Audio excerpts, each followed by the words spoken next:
дар ҷаласаи ҳукумати кишвар қарор дар бораи таърифҳо барои нерӯи барқ ва гармӣ мавриди баррасӣ қарор гирифта қабул карда шуд.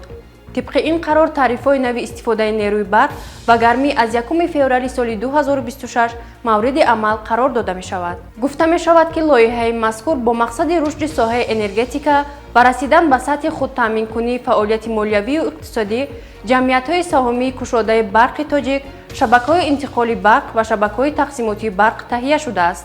ҳоло расман дар бораи то чанд дарсад боло рафтани нархи барқу гармӣ иттилоъ дода нашудааст. айни ҳол нархи истифодаи 1 киловаттсоат нерӯи барқ барои аҳолӣ беш аз 35 дирам мебошад. барои ҳар 1 метри мураббаъ майдони гармидиҳии манзил бошад, аҳолӣ дар як моҳ 1,18 дирам пардохт мекунанд. Pardifan Hub ҳангоми дарди сар, дарди буғум ва дандонҳо тавсия дода мешавад. Pardifan аз ширкати Vegafarm. Pardifan Hubро аз дорухонаҳо пурсон шавед. моро дар шабакаҳои иҷтимоии Оила Тиҷӣ обуна шавед.